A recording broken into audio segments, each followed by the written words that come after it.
audience, I count it a great and unique privilege to welcome you all to the 28th Annual Conference of our Association, NAPA. First of all, I give all glory to God, the sustainer of all life and the giver of great gifts. We thank the Almighty that despite all challenges for the present time, we are able to have this epoch-making event. I must quickly use this opportunity again to welcome all our guests, speakers, participants, and especially all members of this noble association who are participating in this conference from all the corners of the country and throughout the globe. Distinguished colleagues, it was about a year ago that you gave us the mandate to serve. On behalf of the National Executive Council, permit me to express our appreciation to you for the confidence you have in us in giving us this opportunity. It is a privilege which we do not and will never take for granted. And thank you also for backing us to the mandate with your continued support. I salute your courage, commitment, and comradeship. We have a great team, and we definitely reach our goal. It is in view of the present reality of our time that we are choosing the theme of this conference to be pharmacy, education, research, and practice, revisiting the basics. We feel that despite the increasing complexities of our world, the solution to our increasing challenges can only come through simplicity and a return to the basics. The fact that I recognize your presence, all our fellows of the Pharmaceutical Society of Nigeria, all our professors, retired and still currently in service, all the deans of pharmacy represented here, all the chairmen of the technical group and of the interest group, our registrar, on and on and on like that. I really feel excited that such a conference as this will pull everybody together. Initially, when it was mooted that this conference will hold here, we were apprehensive because of the time we are in, the financial constraints, getting people together to attend physically, and we actually thought of canceling the conference. But I think wisdom prevailed, and we decided to go ahead to stage the program. And here we are today. We are really honored. And I hereby, on behalf of the Faculty of Pharmacy, the great Ife Pharmacy, to which majority of us belong, to say a big welcome to every one of us. It's a great pleasure for me to be here today, because I'm seeing not just my who from across in academia, in pharmacy, but also young ones, new ones who have just entered the academia and pharmacy. And I thought it would be an occasion to just mention something that's important for us as I call it production pharmacists. Because in fact, in production, we take in raw material who don't know anything about pharmacy, and at the end of the day, we now make them men and women of honor with knowledge and skills to practice the profession. But also, as for all the certificates are awarded with learning and character. And in what profession can you instill great character except in the pharmacy profession? Because you need this to sustain you throughout life. If you learn a pharmacy profession and you don't have character, you're going to make a mess of it. It's important at any stage to remember that you are in the production of people who have to be men and women of honor throughout their life. It's a great pleasure to be part of these proceedings today in my capacity as a registrar, PCN. As it is the first time that I will be opportune to participate in NAPA organized program since my assumption of office as a registrar. It is a known fact that members of NAPA are critical stakeholders in the healthcare sector.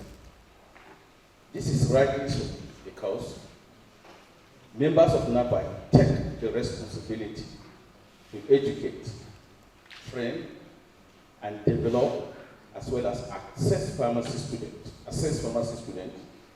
and pharmacists who, of course, might have graduated and pursuing their postgraduate programs, as well as other healthcare professions, as well as conduct research through their expertise. These as position members of the association as gateway for competencies and skill development, as well as exploratory research and development for the progress and development of the nation. As men of honor, we join hands for pharmacy. Pharmacists, we are them. Drug making, we are them. Dispensing, we are them. Drug retailing, we are them. Wholesaling, we are them. Pharmacy, we are them. Drug advice, we are them. Sustaining, we are them. Nigeria.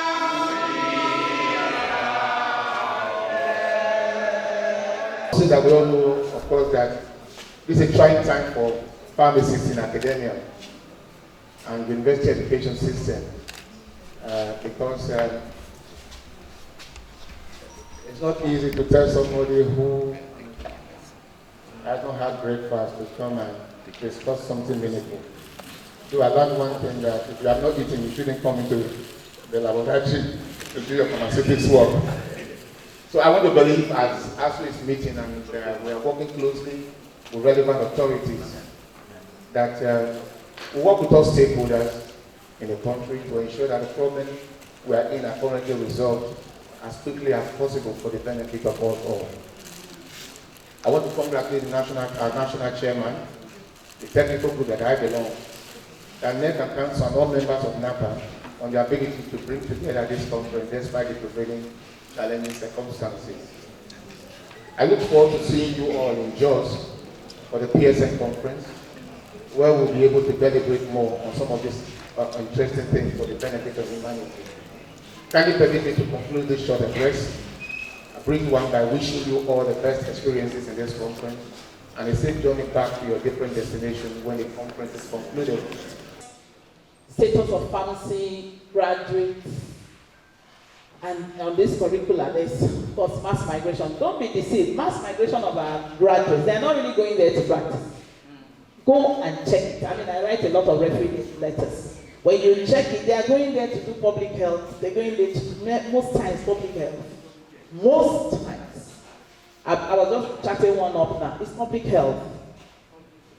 And if they don't get public health, then they can just do the pharmaceutical science, maybe pharmachem or pharmacology or things like that. But most times that's what they do. They are disgruntled. The lack of interprofessional education affects them.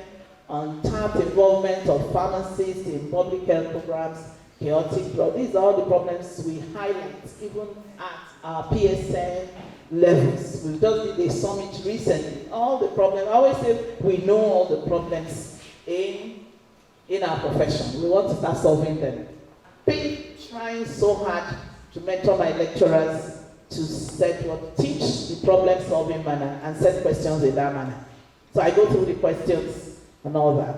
All selective focus, they call it panning. Somebody can teach you everything. Say, no, I don't like that lecture, so I'm not going to read this part. I read only cardiovascular, I read only respiratory. And we get first class, and we pass.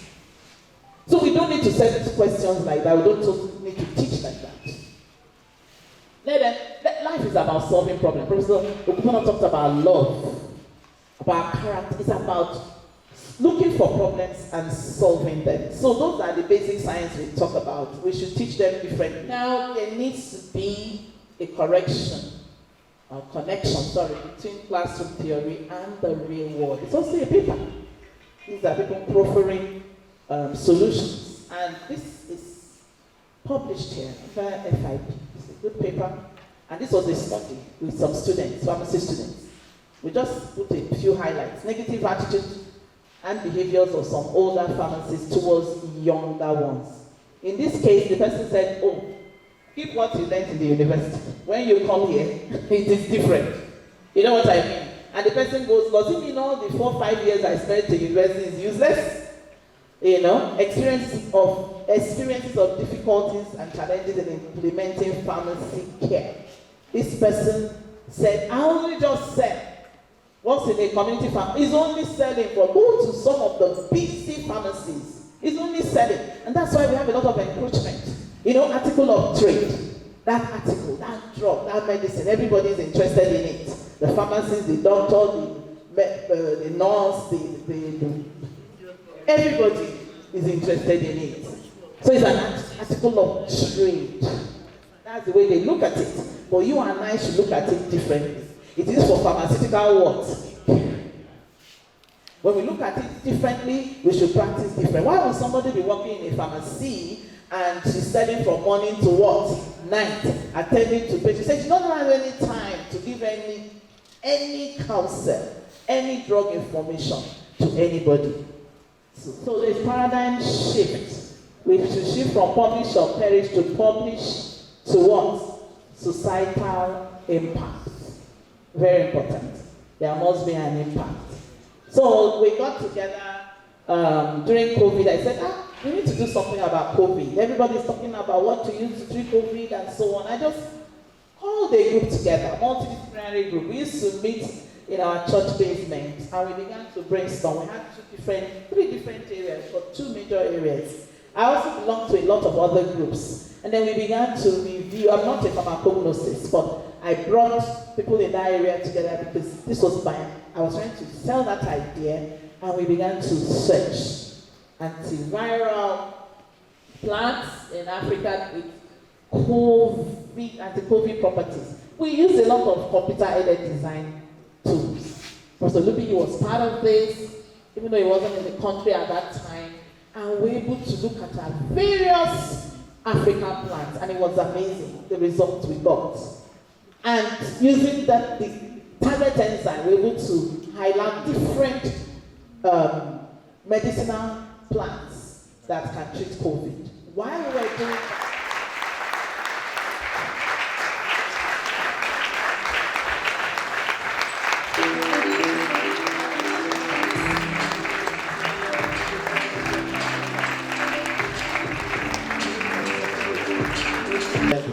as the keynote address speaker at 20th Scientific Conference in 2022.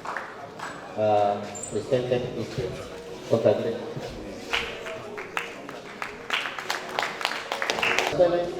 The President of Pharmaceutical Society of Nigeria is representing NAPA at that office, and we are happy to be associated with him.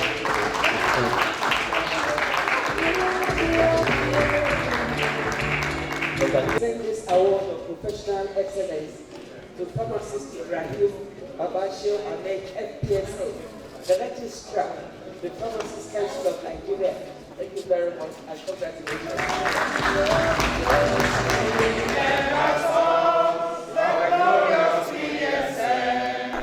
Is concerned with the academic affairs. So to all intents and purposes, these are the people that train the pharmacists that eventually find their way into different technical groups of pharmacy practice in Nigeria and outside the country. So this scientific conference is the 20th of its kind and is holding at Ife because currently the National Secretariat of NAPA is based in Ife. We have the national chairman of NAPA, also a lecturer, Dr. Benga Akekumi, a lecturer at Ife here. So that's why we're holding the 20th scientific conference here at Ife. And the conference is such that people come around to discuss their research findings, and then we rub minds together, we exchange ideas towards the practice of pharmacy and our research activities in pharmacy. Conference brings forth information, new development, innovations that is targeted toward the country. So this is where academics, intellectuals bring out what can move the country forward. This is what happened in other countries there's no nation that can develop beyond the intellectual capacity of the researchers. Every what we call development today are based on the work that is done by academia. So this is where we think together to be able to now bring out a communique that will help the nation. Held. It has been beautifully participated in, and the participants have actually enjoyed. We had a keynote address in the morning which was all encompassing, and it was very interesting, given by one of our everyday scholars, the serving Vice Chancellor of Christian University. I appreciate the leadership of NAPA for their doggedness, for the ability not to take no for an answer. I know what they went through, honestly, to make this happen. It only requires some tenacity, honestly, or purpose, which they have exhibited here today. Some of us fear that this event will not take place because of the national strike we're having. But of course, the leader, being a very, honestly, hardworking man, is to believe that this is still possible. And today we are having it. And you can see that it's a very successful one. Honestly, I appreciate them. I thank them for that ability to organize such a wonderful conference within this difficult time we are passing through. Now, it's come a long way as a technical group of the Pharmacists Society of Nigeria. They train all pharmacists in Nigeria. So, I mean, that's the first step. But then the question will be, who trained the first pharmacist lecturer, as it were. So, I mean, it's a case of the egg and the chicken, which one comes first. Nevertheless, the association has come strong and it's getting stronger, especially with the relationship between the technical groups, especially between NAPA and NAIP, that's the Association of Industrial Pharmacists of Nigeria. Notwithstanding, I think it's a positioning of the academic pharmacists to the tenets of the profession and making sure that they produce pharmacists will be able to meet the challenges of the 21st century. That's in summary what NAPA conference is all about, and research, the positioning things, and making sure they also interface with their colleagues in other institutions. That's why the conference is outside of Nigeria.